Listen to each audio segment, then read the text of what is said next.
and I simply remove the telephone jack and plug it into this box here, the modem. I then take another wire from the modem and plug it in where the telephone was. I can then switch on the modem. It's now telling me to phone up the main Pressel computer. So it's a very simple connection to make. Extremely simple. I'm now waiting for the computer to answer me. And things are starting to happen. Things are starting to happen. Why did you buy a computer? Well, I was very interested in the new technology and didn't want to be left behind. I don't think it's only for the youngsters at school now. I think us older ones will have to learn a lot about it. What is Internet anyway? Internet is that massive computer network, the one that's becoming really big now. What do you mean? That's big. How does one? What do you write to it like mail? No, a lot of people use it and communicate. I guess they can communicate with NBC writers and producers. Allison, can you explain what Internet is? The world is in financial disarray. Currencies failing, economies in wild flux, jobs being lost. But what if you could build an entirely new economy, one specifically designed for the digital realm? Well, that is the dream behind Bitcoin. Bitcoin, for those of you who don't know, is an electronic online currency that was created in 2009. It was made by someone who did it under the pseudonym Satoshi Nakamoto. Like any economy, you don't want too much too fast because then the value of your currency drops, or so slow that your economy grounds to a halt. It's designed to be a self-stabilising economy. Whether it actually is that way though, well, that is a little bit more complicated. Because some people have said, hey, Bitcoin is the answer to those problems. Are you a believer? Well, Bitcoin is exciting because it shows how cheap it can be. Bitcoin is better than currency in that you don't have to be physically in the same place. And, of course, for large transactions, currency can get pretty inconvenient. And what is Bitcoin? Bitcoin is a currency on the internet. I sent 100 euros worth of Bitcoin from here in Tokyo directly to you guys through this camera, through the network, through the TV, right into your home. If I had tried to do that, send you the money with a traditional bank, it would have taken several days and probably cost 30 euros. I just did it right now with Bitcoin instantly, basically for free, and didn't have to ask anybody for permission. I didn't need a bank, I didn't need a government, I didn't need anybody. I just needed myself and you and our smartphones to do it. That's the power of Bitcoin. Wall Street is fraud, America is fraud, the world is fraud, banks are fraud, central banks are fraud. We live in an era of fraud. It's all based on fraud, and they get a percentage of the fraud. That's the business model. To suggest that there is any moral or ethical aspect to anything that's going on now is to be completely naive about the fact that we live in an era dominated by financial terrorists, jihadis of banking. They're here to kill you and themselves. They believe in an ideology, not the Quran, but Adam Smith, that they completely misread and interpret as something to justify their blowing themselves up. Janet Yellen's a terrorist! Mario Draghi's a terrorist! The Central Bank of Japan is a terrorist! These are the real terrorists! Funds received.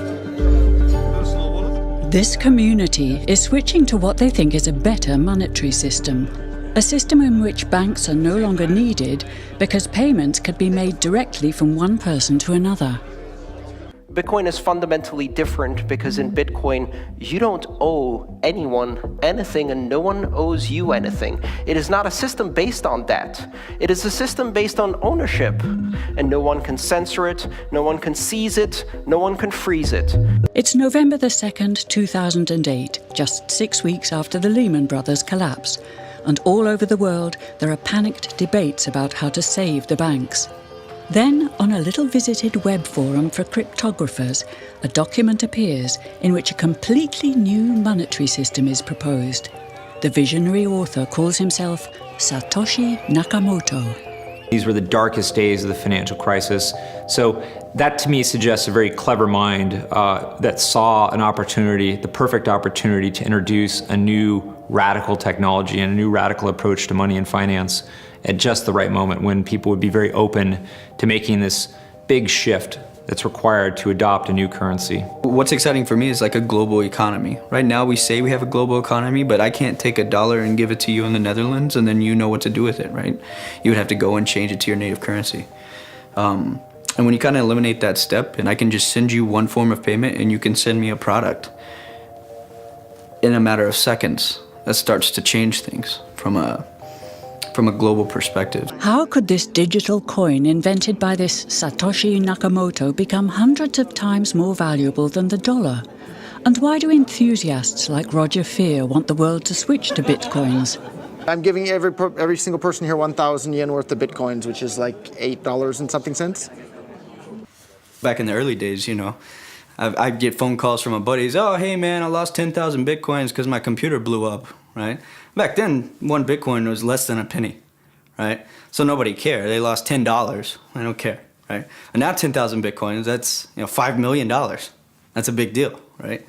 Bitcoin is a decentralised electronic cash system that uses peer-to-peer networking along with digital signatures and cryptographics to generate currency. Now, with traditional money, think dollars, the euro, pesos, you've got a central bank, like the Federal Reserve. They issue the currency and they print more or less cash as needed, but not with Bitcoin. It looked very different to me. I mean, as soon as I heard the word decentralized and the fact there was a network powering this currency rather than a central issuer, that immediately captured my interest as something quite different based on what little I knew about alternative currencies at that time. The government couldn't come in and shut down a server and end Bitcoin. It would have to shut down the entire internet or turn off the electricity grid to stop Bitcoin. And so that was really attractive. So gold is kind of hard to divide. Bitcoin divides down to 8 decimal points instantly, super easily. Gold is really, really difficult to transport. If I want to transport gold from here to Moscow, it'll cost a bunch of money to do that, and it's dangerous, and you have to have armed guards and who knows what. With Bitcoin, I can send Bitcoin from here to Moscow or to Holland instantly, just like that, basically for free. I don't have to pay for a bunch of armed guards. It just happens almost like magic. If you ever ask somebody why they think gold's valuable, they can't ever really tell you. They always give you these like weird stories around, oh, it's like a precious metal, isn't it? It's pretty. While we think it has all this intrinsic value, this intrinsic value of gold has been largely constructed in people's heads, often by actually like association with power, association with religious figures. Bitcoin has potential for similar types of construction. Inventor Satoshi Nakamoto has completely relinquished his control of Bitcoin. But he does own 1/20th of all Bitcoins himself. So if one day Bitcoin does become widely accepted as a currency, he will be one of the richest people on Earth. Satoshi invented one of the most important inventions in the entire history of humankind that's going to improve the lives of everybody on the planet for the better. If he had half of all the Bitcoins, he would still deserve it. A lot of people have asked me who Satoshi is since I got in so early. I think I've got a pretty good idea, but I like to keep that one close to my chest. So why? I mean, tell me. Because I'm not 100% certain. And the reality is it doesn't really matter, right? It doesn't matter who Satoshi is. Why did he disappear, you think? He undermined the ability of every single government on the entire planet to control the money supply. And that's how every single government in the world is controlling their citizens and their economies today. And he just basically, knocked their feet right out from under them with the invention of Bitcoin. And I'm sure that's going to make a lot of people who want to control other people by force really, really upset. So yeah, I think it's really, really smart for him to have disappeared. And for me, it probably would have been smarter for me to keep quiet too, but Bitcoin's too exciting for me to stay quiet about.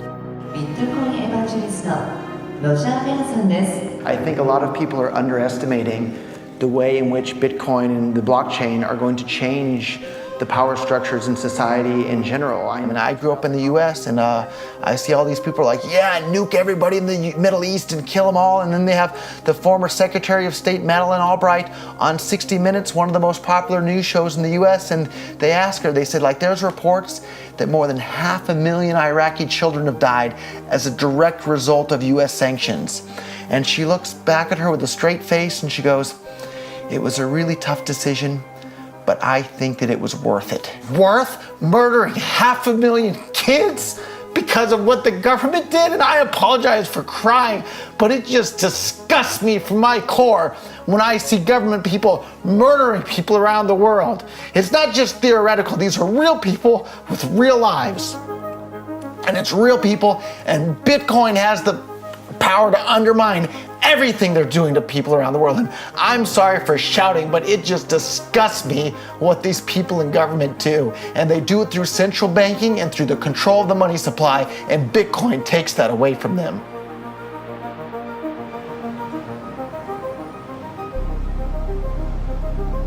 You can buy Bitcoin at the Shell station. Check it out. $0 to $2,000. Put your phone number in here. Put the code in. Scan it. Got my reader. Oh, I gotta put the cash in. Good. Got $2. Hit finish. Oh. $2 Bitcoin. Just like that. From this machine.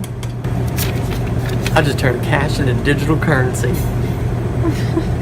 So thinking that it's too late to get involved in Bitcoin is like thinking it's too late to get involved with the internet or too late to get involved with using a cell phone. Like, it's not too late to get involved in Bitcoin. If Bitcoin becomes really popular all over the world, Bitcoins are going to have to be worth at least tens of thousands of dollars a Bitcoin, if not hundreds of thousands of dollars per Bitcoin. So thinking it's too late to get involved with Bitcoin is like thinking it's too late to get involved with using the internet. Of course not. Like, it's ubiquitous in our lives, and Bitcoin's going to become ubiquitous in our lives as well.